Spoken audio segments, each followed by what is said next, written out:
आज जो मुसलमानों पर आक्रमण हो रहे हैं, आदिवासियों पे हल्ले हो रहे हैं, दलितों पर कत्लेआम मच रहा है, कहीं तो भी दहशत चल रही है, तो ये आतंकवाद और ये ब्राह्मणवाद का जो एक सिलसिला नए ढंग से चल रहा है, उसकी रोकथाम के लिए हमारी धार्मिक चळवळ, हमारी राजनीतिक चळवळ, एक सामाजिक चळवळ, एक दलित साहित्य चळवळ कैसे आगे बढ़े, इसके लिए आपके विचार हम जानना चाहते हैं। साथियों, आज हमारे देश के अंदर यदि हम देखें तो आज देश के अंदर में पूरा गरीब का तबका ही नहीं तो मध्यम वर्ग के लोग भी अस्वस्थ है। और ये अस्वस्थ इतना भयान होते जा रहा दिनों दिन कि उसकी हम तो बात ही नहीं करता। हम तो हमारे सर के ऊपर से भी ये बातें जा रही कि इतना असर समाज हमने 2014 साल के पहले कभी देखा नहीं। बाबा साहब अम्बेडकर ने अपना खून पसीना एक किया, खून पसीना एक करके दिन रात मेहनत करके इस भारत को इतना सोलह ऐसा संविधान दिया, जिस संविधान के तहत में हमें मूलभूत तत्व दिए, हमको डायरेक्ट प्रिंसिपल दिए। इसलिए सब समाज के लोग गरीबी नहीं तो गरीब के साथ साथ में मध्यम वर्गीय, सिर्फ दलित ही नहीं, आदिवासी नहीं तो ओबीसी वर्ग के साथ साथ में दलित, आदिवासी, सोती, सरवाला, बागत वर्ग, ये तमाम लोगों का सर्वांगीण उन्नति हो, इसकी और ये अपना विकास करे, इसके लिए बाबा साहब ने संविधान के अंदर प्रावधान किए। और आज हम देखते हैं कि चाहे शैक्षणिक क्षेत्र हो, चाहे धार्मिक क्षेत्र हो, चाहे राजनीतिक क्षेत्र हो या सामाजिक क्षेत्र हो, या चाहे हमारे किसान भाई हो, चाहे हमारे मजदूर भाई हो या कामगार भाई हो, ये तमाम लोग आज इतने दबे कुचले महसूस कर रहे हैं कि उनको श्वास लेना भी मुश्किल होते जा रहा है। साथियों, 2014 के अंदर में हमारे यहाँ भाजपा की सत्ता आई और भाजपा की सत्ता आने के बाद में पहला उन्होंने काम के मजदूरों का आवाज़ दबाने के लिए, मजदूरों के फायदे में, मजदूरों के हितों में जो कुछ कानून थे, 14 प्रकार के कानून थे, वो कानून को उन्होंने सिरोक के रखा और 4 कानून के तहत में लाए। आज जो बाबा साहब ने आज तमाम देश के अंदर में 8 घंटे का जो काम का दायरा था, वो भी 8 घंटे का दायरा उन्होंने 12 पर किए। बोनस जो मिलता था, बोनस भी बंद करवा दिए, या जो पार्ट टाइम का, जो ओवर टाइम का जो काम रहता वो भी बंद करवा दिए। इस प्रकार के मजदूरों के ऊपर में उन्होंने बड़ा कुटारा गया। और सबसे बड़ा घात ये खादीकरण के नाम से जो खजुआ बोलते, खादीकरण, उदारीकरण और जागतिकरण के नाम से जो खजुआ के नाम से जाना जाता है, वो खजुआ के तहत में आज बड़े पैमाने पर खादीकरण होने की वजह से ये जो मार्ग जो है, जो कारखानदार लोग हैं, उद्योगपति हैं, उनको उन्होंने छूट दे चुके हैं। और फिर से इस देश के अंदर में मजदूर के साथ गुलाम बने, कामगार के साथ गुलाम बने, उसका उस सिलसिला बड़े पैमाने पर चालू हो गया। मजदूर के बाद में हमारे किसान भाई हैं, किसान भाइयों को वो मेहनत, दिन रात मेहनत करते हैं, अनाज पकाते हैं, बाज़ार में माना जाता है, पर उनकी मेहनत आना, जो तुम किमान वेतन कायदा जिस प्रकार के अमल में लाते हो तो काम करने के लिए, औरों के लिए ऐसा किमान वेतन का बात उनको जो मिलना चाहे, नो प्रॉफिट नो लॉस में आज तक हमारे किसान भाई को नहीं मिलने की वजह से, उनको भाव नहीं मिलने की वजह से, जो आज इनकी जो शोकंत का हो रही है, इनकी जो परेशानी में जो अपने किसान भाई आज जी रहे हैं, आज आत्महत्या बड़े पैमाने पर हो रहे हैं। आज कोई भी किसान खुश नहीं, चाहे जिसकी 50 एकड़ जमीन हो, वो भी आज बहुत ही नाखुश है, बहुत ही नाराज है। ऐसे प्रमाण शेतकरी भाइयों का भी आवाज़ इन लोगों ने दबाने का किए, शैक्षणिकरण के अंदर में जो पहले आज इन्होंने फिर से चालू कर दिए, वंदे मातरम का सिलसिला चालू कर दिए, भगवत गीता चालू कर दिए, जो ये जो बात इतिहास को फिर से मोड़ पर जो इतिहास जो सही मायने में है, वह जो सत्य बात है कि वह मुस्लिम लोगों ने, मुगल लोगों ने यहाँ राज किए, 600 साल राज किए, वो उसको भुलाने की बात करते हैं। अंग्रेजों ने राज किए, अंग्रेजों ने जो सुधार लिया है, जिस सुधार की वजह से, आधुनिकीकरण की वजह से, औद्योगिकरण की वजह से आज हमारे देश का रहे तो पूरे विश्व के अंदर में जो विकास हो चुका है, जो अंग्रेजों की वजह से जो विकास हुआ, उनका भी इतिहास तर्जुमा करके फिर से इस देश के अंदर में एक जाति के लिए, एक वर्ण के लिए, एक वर्णवाद के लिए उनका वर्ण कैसा वर्चस्व कैसा उच्चार है, ऐसी हरकत इस देश के अंदर चालू है। ये जो तुम्हारा ये जो दिल्ली के पार्लियामेंट के अंदर में संगोष्ठी जो लाए थे, जो वहाँ लगा है, उसके बाद में जो G20 जो प्रदर्शनी हुई थी, G20 का जो प्रदर्शनी हुआ था, वहाँ आपने टीवी में देखे होंगे, तो टीवी के अंदर में जब अपने इस देश का अमेरिका का अध्यक्ष आया था ना, अब अध्यक्ष, तो उसको जब ये मोरा हमारे प्रधान जी बतला रहे थे बाद G20 की इसमें, तो जब बतलाते जब नालंदा की बात आई, वो जो बड़ा जो पेंडॉल था, उस पेंडॉल के अंदर में जो पेंटिंग की हुई थी, तो नालंदा के टाइम पे नालंदा जला दिए। पर किसने जला, कि कैसा जला, कितने महीने कितने साल जलता रहा, कितने मूल्यवान किताब थी, उसका उन्होंने कोई पुनर्तन नहीं किया और सिर्फ ये बता दें कि जला दिया और निकल गए। इससे इनकी जो कोटा बुद्धि है, ये बुद्धि साबित होती है। शैक्षणिक इसके अंदर में आज शिक्षा को इतना महंगा कर दे कि हमारे बच्चे जो डॉक्टर हुआ करते थे, वो डॉक्टर होना भी बड़ा मुश्किल हो गया है। तो ये जो हरकतें चालू है, उसके बाद में जो बाबा साहब ने हमें आरक्षण हमें जिले तमाम SC ST NT विजेंट्री ओबीसी तमाम मागास वर्गों को उन्होंने ये देते, और उसके बाद में भी जिन्होंने हजारों साल राज किए, जिन्होंने कभी किस प्रकार का अन्याय अत्याचार नहीं हो गए, जिनको कोई तकलीफ नहीं गए, उनके लिए भी गवर्नमेंट के अंदर में अभी तो इन्होंने 10% किया,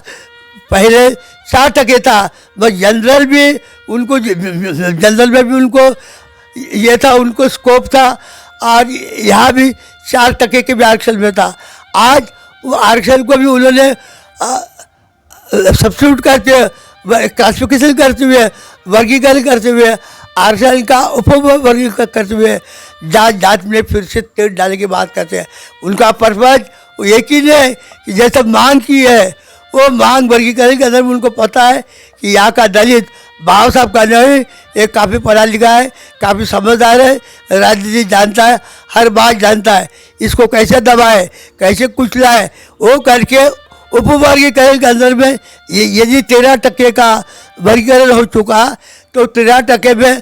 2.5 या 3% ज़्यादा आएगी, और बाकी जो लोग दलितों का जैसा SC के अंदर में मार मांग मातंग तंबार भरवाई से जो 53 जाति आती है, उनमें से सिर्फ बौद्ध या बाबा साहब के दलित लोग ही ये पढ़े लिखे लोग हैं। तो उनको ये डर है, इनको ये बात पक्की पता है कि यदि ये लोग यहाँ आ रहे तो ये लोग और ये 13% का फ़ायदा लेंगे, और उन्हें फ़ायदा नहीं लेना चाहिए। और ये जो बाकी लोग हैं, ये तो अनपढ़ है, गंवार है, इनको आरक्षण का परसेंटेज नहीं समझता, कितना परसेंटेज है, क्या है आरक्षण का, उनको नहीं समझता। तो वो सब इन लोग उनकी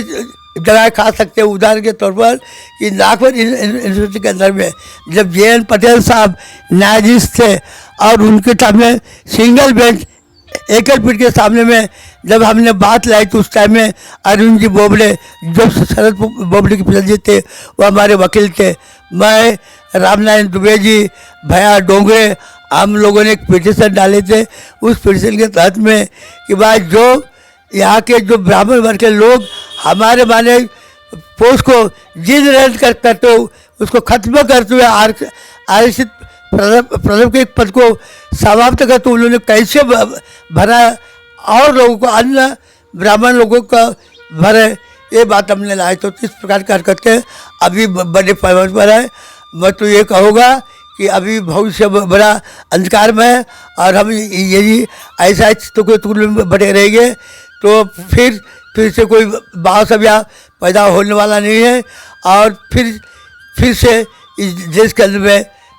फिर से देश में गुलामगिरी अप्रत्यक्ष रूप से लड़ने का इनका एक कोशिश जारी है। फिर से ये कैसे दबे कुचले रहे, फिर से हमारे मुट्ठी में कैसे रहे, फिर से हमारे गुलाम कैसे बने, इस प्रकार की इनकी साजिश बड़े जोर शुरू है। ये हमारे पिछले लोग, हमारे मागास वगैरह लोग, हमारे ओबीसी लोग, इनको देव धर्म के नाम से उन्होंने पूरा अपने कब्जे में रख चुके हैं। इधर तुम भगवान भगवान करो और हम मलाई खाएंगे, इस प्रकार करके। तो हमें अब यही संदेश देना है कि जब तक हम जो ओबीसी जो 52% के जो लोग हैं, उनको जब तक हम जागा करके रहे, हमारे जो पढ़े लिखे लोग हैं, हमारे लोगों ने ना अपने अय्याशी के पीछे लगने के बजाय, ना अपने सुंदरता के पीछे लगने के, ना अपने कार घोड़े के पीछे न लगते हुए, यदि हमारे लिखे पढ़े लोगों ने यदि कमर कस के यदि प्रचार किए कि भाइयों देखो रे, हम तो दबेंगे, हम भी डूबेंगे तो तुमको भी लेके डूबेंगे साहब, ये जो बात है, हम डूबेंगे तुम भी डूबेंगे, इसलिए तुम भी होशियार बन जाओ, नहीं तो वरना आज हम डूबेंगे, हम मरेंगे, कल तुमको भी मरना है, तुमको भी फिर वो जैसे ओबीसी की हमारी कुंडली बहना वह जो बर्तन मान का काम करती थी, तेल हमारा तेल समझ के मान लो अपना किराना दुकान चल रहा था, वही गत फिर से आएगी। इसलिए हमको ओबीसी को समझाना, जैसा माल्या आदमी बगीचा देखता था, फुलबाग देखता था, ये बातें फिर से आएगी, ये ध्यान में रखो। तो ये हमारे की जागरूक करना हमारा फर्ज है। अभी रही बात ये, तो हम जब तक हम ये टुकड़े में, हमारे लोगों में ईर्ष्या बहुत है, हमारे लोगों में जलन है, ये नेचुरल है या हमारे रगों में, ये पता नहीं, मगर सबसे ज़्यादा ईर्ष्या करना, ये बातें हमारी इसमें काफ़ी है, और ये जलन काफ़ी है, अहमपना ज़्यादा है, किसी की बात नहीं सुना, ये जो विकार है, ये विकार को भी हमको निकालना पड़ेगा। हमारे भी भंते लोग विकलों कहा तो भी कम हो चुके हैं या कम गिर रहे, उनको भी इस बात की एहसास नहीं हो रहा। और जब तक हम राजनीतिक सत्ता के अंदर, सत्ता के दायरे में जाएंगे नहीं, जब तक सत्ता के भागीदारी नहीं बनेंगे, चाहे हमारा धर्म कितना बढ़े, हमारा धर्म जो बड़ा राजा बिंबिसार था, इसलिए भगवान बुद्ध इतने आगे बढ़े, अजात शत्रु था इसलिए हमने बढ़े, सम्राट अशोक था बड़ा राजा इसलिए धर्म बढ़ा, उसके बाद राजा हर्षवर्धन था, जब तक राजकीय सत्ता थी हमारा धर्म बड़े पैमाने पर फैला। इसलिए सत्ता होना, शासकीय सत्ता होना ये बहुत ज़रूरी है, और ये सत्ता हासिल करने के लिए हम भी कुछ लोग, चंद लोग हम सत्ता में नहीं आ सकते। हमको जब तक ओबीसी भाई हम भलाए, हम तो गांव के बाहर रहते थे, हमारे किसी कच्चे मलबे में हम रहते थे, पर आप भी जो रहते थे तो आपको भी सुख शकुन नहीं था, आपको भी शिक्षा से आप अलग हो चुके थे, आपको भी शिक्षा मुआवज नहीं थी, आपको भी शिक्षा के दरवाजे खुले नहीं थे, आपको भी कोई धंधा करने का ये नहीं था। इस प्रकार की बातें ओबीसी को हमें बतलाना पड़ेगा। आपको शिक्षा करने का अधिकार नहीं था, ओबीसी को बतलाना पड़ेगा। फिर से इस देश के अंदर में ऐसी बात फिर से आने के, और ये ब्राह्मणी वर्चस्व मानी जो आरएसएस है, वो आरएसएस का काम ही हुआ है कि हमारा समाज चाहे सत्ता किसकी भी रहे, चाहे मुसलमान के रहे, चाहे मुगलों की रहे या अंग्रेज को रहे, और आज किसकी सत्ता रहो, इनका वर्चस्व ये उनका वर्चस्व बरकरार रखने के लिए आरएसएस पैदा हो चुके हैं। और आरएसएस की यंत्रणा इतनी ज़बरदस्त है, उनका काम, उनकी लगन, उनकी निष्ठा, उनके डिवोटी वर्कर्स, इनके वजह से ये लोगों का उनका एक बात सत्ता चालू है। आज देश के अंदर सत्ता 1926 में निर्माण हुई आरएसएस, आज देश की सत्ता उन्होंने हासिल की। जो 1959 में एक श्याम प्रसाद मुखर्जी ये एक खासदार थे, आज उनकी सत्ता आ चुकी है। तो हमें पहला ये काम करना पड़ेगा, सब बातें छोड़ना पड़ेगा हमको। और जैसा चाइना के अंदर में 1960 1970 के अंदर में जैसा हरित क्रांति की ग्रीन रेवोल्यूशन, उस जमाने की कांग्रेस सरकार इनकी खिल्ला उठाती थी। हम हमारे जैसे बड़े लोग बोलते कि वाह, हरित क्रांति के अंदर में उन्होंने नाच गाना बंद कर देते, उन्होंने खेलना कूदना बंद कर देते। सिर्फ एक ही काम, तुम काम करो और काम करके ये सब लोग जब तक एक समान आएंगे नहीं, इनकी लेवल सामाजिक, आर्थिक, सोशल और इकोनॉमिकल ये इनकी लेवल न बढ़ेगी, तब तक तुमको ये नाच गाना खेल कूद ये सब तुमको बंद करना पड़ेगा। और उसको उन्होंने हरित क्रांति का नाम दिया था, मगर यहाँ की सरकार ने उस हरित क्रांति की ढैया उड़ा दी। तो वैसा हमारे समाज को ये खेल कूद के पीछे लगने के बजाय, नाच गाने के पीछे लगने के बजाय हमको एक संग हो के, और ये तभी हो सकता है कि अच्छे लोग जो समझदार लोग जिनको सामाजिक ज्ञान है, ऐसे लोग यदि आगे आते हैं और करते हैं। और ये सबसे हल्का काम है कि आरसे जैसा एक मुख्य कार्यालय हमारे अभी आज हजारों रिटायर्ड लोग इस समाज के अंदर में, वो यदि लोगों ने दिल में ठाने 100 रुपये, 1000 रुपये, 10,000 रुपये ऐसे निकाले तो यूँ खड़ी हो जाती है। और सेंट्रल का जैसा आरएसएस मोहन जी भागवत जैसे कहते हैं, आरएसएस जैसे कहते हैं वैसा भाजपा चलती है। आरएसएस जैसे बोलेगी इसको निकालना है, आजादी का रखना है कि नहीं रखना है, ये जो बात करती है, या तुम्हारे इसको बलराज मोदी को रखना कि नहीं रखना है, या नानाजी जोशी को रखने की रखना है, ये जो ताकत जो बाहर आरएसएस निकली, ऐसी अराजकीय संगठन हमको सेपरेट तो नहीं है आरएसएस, उससे लगा है, मगर वो तो बतलाते कि हमारे और राजकीय आरएसएस और उनका हुक्म चलते हैं। इस प्रकार की हमको जल्द से जल्द बनाना पड़ेगा, नहीं बनाएंगे तो वो दिन दूर नहीं। ये का शेर है, न समझोगे तो मिट जाओगे फिल्म वालों, न समझोगे तो मिट जाओगे फिल्म वालों, तुम्हारी दास्तान भी दास्तान में नहीं रहेगी। और इसलिए भाइयों, हमने सचेत होना, दर्द होना, और समाज में जो टुकल बस्तान लोग हैं, इन टुकल बस्तान लोग हमारे जैसा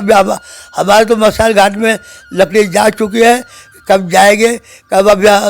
अब हम तो अभी हमारे जाने के इसी में है, तो हमको भी ज़्यादा दिन रहने वाले हैं। और आने वाली पीढ़ी को हमारा यही संदेश है कि बेटा, बाबा साहब ने बहुत किया और महात्मा ज्योतिबा फुले ने बहुत किया, संत महात्मा ने बहुत किया, महात्मा गांधी ने भी अपने परिचय किए होंगे। मगर यदि हम आज के स्थिति के अंदर में यदि नहीं संभले तो कोई दूसरा गॉडफादर आने वाला नहीं, कोई दूसरा बाबा साहब यहाँ पैदा होने वाला नहीं। इनकी जो हरकतें हैं, ये हरकतें फिर से गुलामगिरी के दायरे में, फिर तुम अछूतेपन में रहो, फिर तुम गुलाम हो, इस प्रकार की